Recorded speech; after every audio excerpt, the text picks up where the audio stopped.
I am constantly reviewing the literature to see things that we can do to make ourselves healthier and to live longer. My personal goal is to live to be 132 years of age.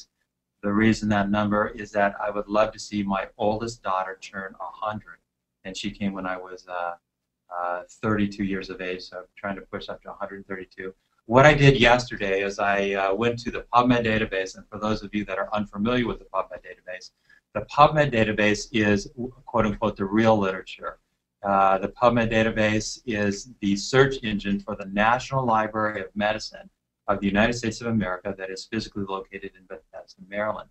This database has around 20 million articles, probably just over that now.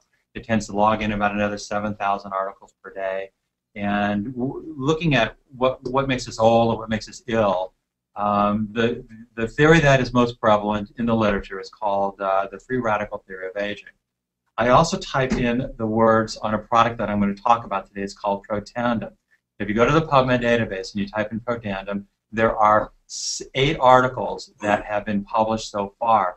All of them are fun. All of them are very interesting. The one that I'm going to talk a little bit extra about is the very first one that was ever done, and it's number 8 here. So a little bit later in the presentation, I'm going to show you some specific components of that article. But if you look through all of these articles, but the very first one, which is the most recent, all the rest of these articles have a common author, and it's this guy here. His name is Joe McCord, and McCord's going to be a big player. I mean, this guy discovered one of maybe the most important thing in longevity, and he did it back in 1969.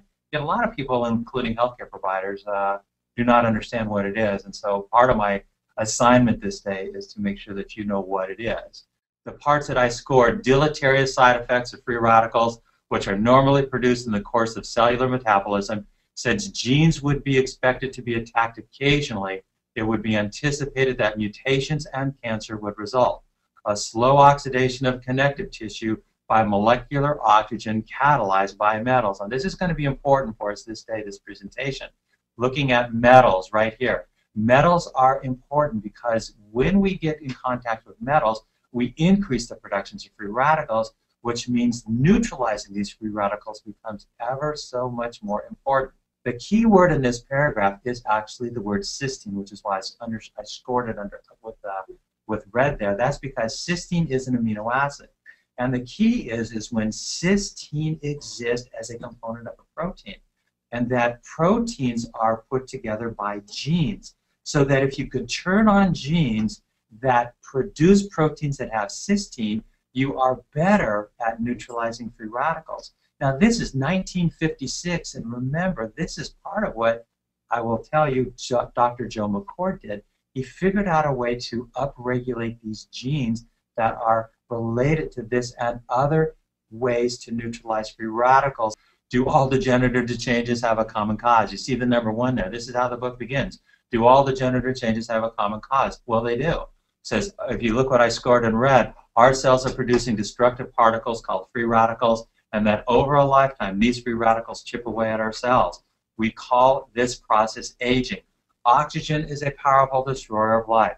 Few of us are aware that this same life-giving oxygen is slowly killing us and making us sick. The reason is oxygen becomes a free radical as a component of just normal breathing. So when you exercise more, you breathe more. When you breathe more, you make more free radicals. And it is even more critical for people that are exercising to take these concepts seriously. We have to neutralize these free radicals if we want to avoid degenerative changes, if we want to slow down the aging process, etc. I'm also a very big fan of this book by Dr. David Perlmutter. He is a neurologist living in Naples, Florida. He's written a number of books on the topic. I think that he's way smart. I advocate all of his books.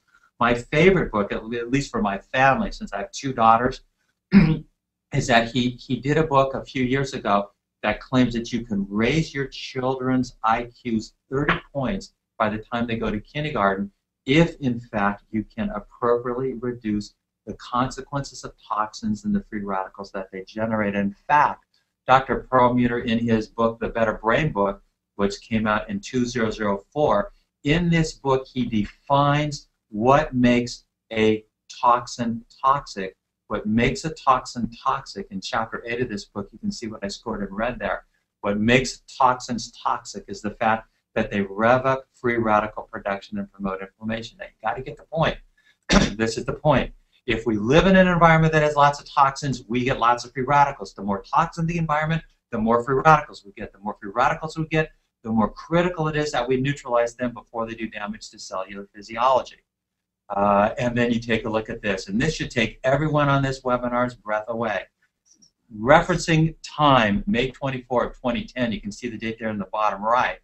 They sum up, if you look at the actual words on the first paragraph, I'm going to scroll down where I blew them up a little bit, says, on May 6th, the President's Cancer Panel published an alarming 240-page report on the risk of cancer from chemicals and other substances in the environment. The true burden of environmentally induced cancer has been grossly underestimated, the report's authors conclude. The American people, even before they are born, are bombarded continuously with these dangerous exposures. The point of all this is that all of these chemicals are toxins. Toxins damage the DNA. The DNA damage is then linked to cancer. Even the President's Cancer Panel is agreeing to this, coming out in 2010. May 6th of 2010 is when this was in fact released.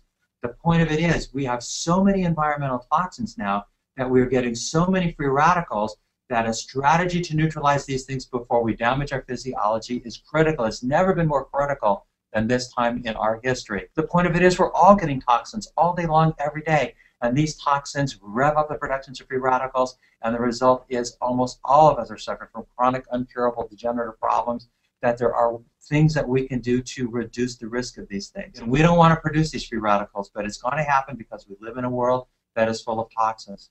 Can we neutralize these guys before they do damage? Wait till I show you some of the studies, man. They're thrilling. The bottom lines are here. Antioxidants. Now, most everybody knows what an antioxidant is, but a lot of times there is some confusion, and that confusion is actually the main theme of this webinar. Exogenous antioxidants are antioxidants that almost everybody knows about. Superoxide dismutase, catalase, and glutathione peroxidase are made by the DNA, which is inside the cell membrane. So these are the ones that protect the cell from the inside. And so they're critically important in human physiology. Now, I have personally been taking Prodantim for about 5 years, and I was getting it over the counter at GNC Nutrition.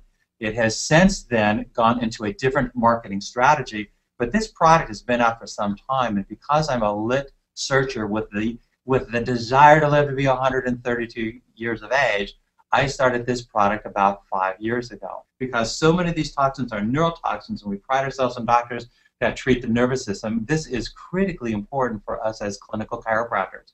Toxins magnify the productions of free radicals. I mean, this is the work of Perlmutter. It says, our people are living in silent inflammation. Our average omega-6, omega-3 ratio is about 25 to 1. It should be less than 4 to 1. Inflammation also drives the production of free radicals. Free radicals are the ultimate cause of aging and degeneration. This is a winning strategy. Balance your omega-6s and omega-3. Upregulate your own genetic endogenous antioxidant array. The protocol that has more research behind it than anything else, it's taking this product called Prodantim. So as far as I can tell, all of us should be doing all of these every day, and a lot of us are, but we have missed this upregulation of the endogenous antioxidant array on a daily basis through taking a really simple combination of 5 medicinal plants that they put together called Prodantim. I have personally met with the operating officers of this company. I have digested all of the published studies on the topic. I have reviewed all of the projects that are in progress that will hit the PubMed database in the next year or so. There's actually 19 projects that are in progress right now. I have personally talked to Dr. Joe McCord, the guy that discovered superoxide dismutase. I had an opportunity to ask him anything I wanted, and I asked him everything I could think of. Remember, again, he's the guy that discovered superoxide dismutase in 1969. In fact, interestingly, when they measure superoxide dismutase, they measure it in McCord units as a consequence of the man that discovered it.